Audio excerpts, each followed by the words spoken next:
Voilà, c'était donc Madame Ursula von der Leyen, qui est présidente de la Commission européenne, qui justement parle de ces sanctions à l'égard de la Russie qui ont eu un impact direct sur l'économie russe.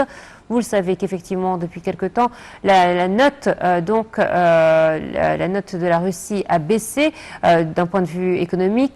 Nous avons eu plusieurs répercussions qui ont frappé l'économie régionale due donc au conflit actuel entre la Russie et l'Ukraine. Et à présent, mesdames et messieurs, nous passons à notre partie débat de notre édition d'aujourd'hui, centrée sur les inaugurations qui ont été faites hier dans le gouvernorat de Giza par le président de la République, que ce soit axe routier, que ce soit également plusieurs logements dans la région de Gannet Octobre ou le Paradis d'Octobre. Et pour mieux parler sur ce sujet, nous avons le plaisir d'accueillir au bout du fil Dr Nesrine Chokri, qui est journaliste. Bonjour Dr Nesrine. Bonjour. Alors, comment voyez-vous ces inaugurations d'hier du président Abdel Fattah el-Sisi dans le gouvernorat de Giza? Plusieurs projets ont été inaugurés, que ce soit axe routier de part et d'autre dans le gouvernorat de Giza, qui fait partie du Grand Caire, la capitale de l'Égypte.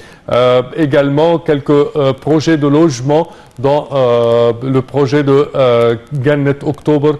Si vous pouvez un tout petit peu nous élucider là-dessus. Alors, en fait, les axes routiers, je crois que chaque jour, nous témoignons d'importantes inaugurations ou de suivi de projets d'axes routiers, d'autoroutes aussi, et de création de moyens de transport très modernes le plus souvent.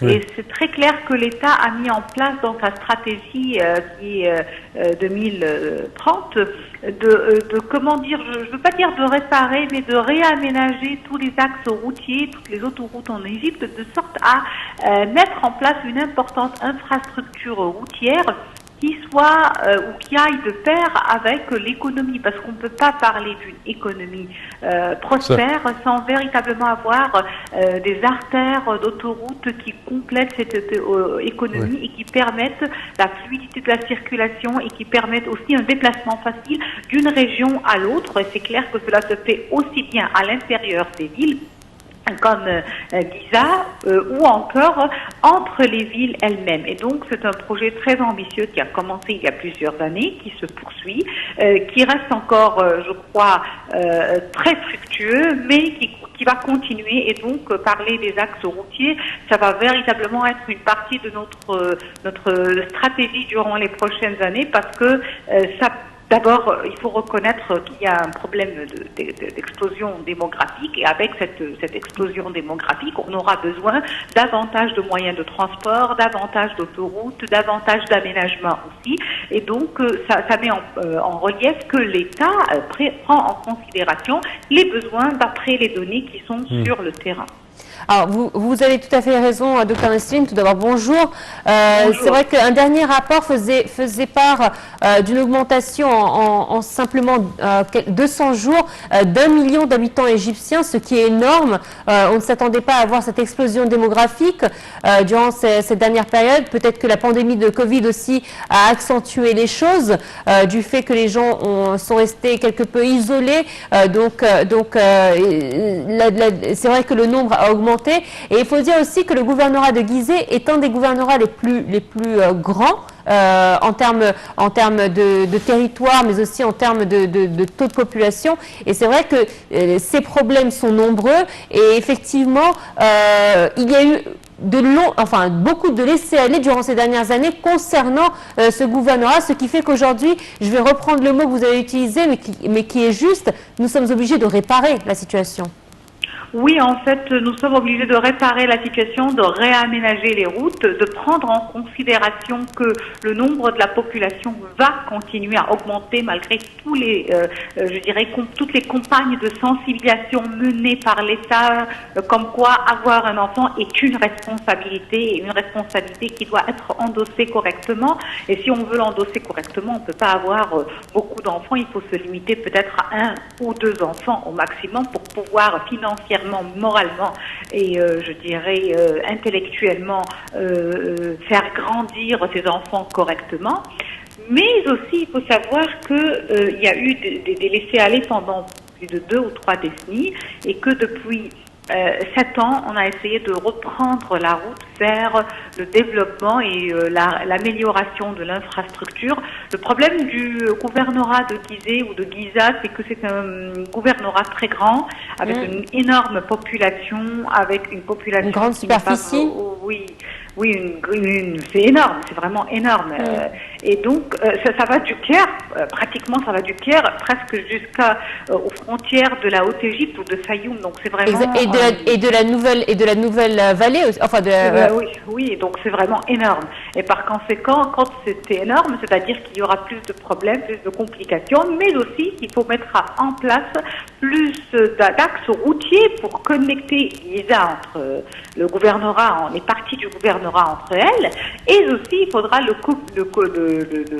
mettre en connexion avec d'autres gouvernorats, ce qui n'est pas du tout un travail facile, c'est un travail qui va être effectué dans le passé, aujourd'hui et demain, et qui va continuer. Et je m'attends à ce que le président de la République revienne, peut-être dans quelques mois ou encore une année, vers le même gouvernorat pour poursuivre ses projets et inaugurer de nouveaux axes routiers. Effectivement.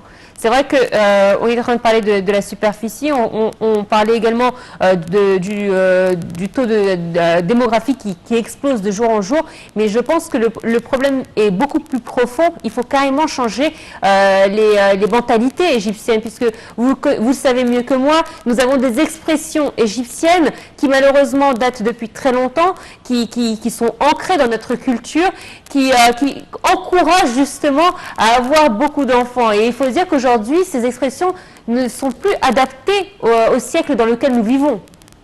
Je reprends ce que vous voulez dire, c'est l'adaptation. En fait, à une époque, avoir beaucoup d'enfants, c'était normal parce que on avait besoin d'un nombre d'enfants pour un peu être protégé de ses voisins, pour avoir une main-d'œuvre à la maison parce que la main-d'œuvre était importante, tout le monde n'allait pas à l'école. Donc, dans une certaine époque, très très lointaine quand même, c'était la culture, pas seulement en Égypte, partout dans le monde, et par conséquent, c'était normal d'avoir un grand nombre d'enfants. Le seul problème, c'est que nous, en tant qu'Égyptiens, nous sommes très attachés à nos racines, avec tout ce qui est très positif et tout ce qui est parfois pas très positif, et on continue à les mener vers l'avenir. Or, aujourd'hui, nous vivons tous dans des villes et donc on n'a pas vraiment besoin d'avoir des enfants pour se protéger, on n'a pas besoin d'avoir une main-d'œuvre. Je dirais, la perception de la société envers la famille est différente. Oui. C'est pas du tout la famille où le père est là à gérer comme une sorte de suzerain.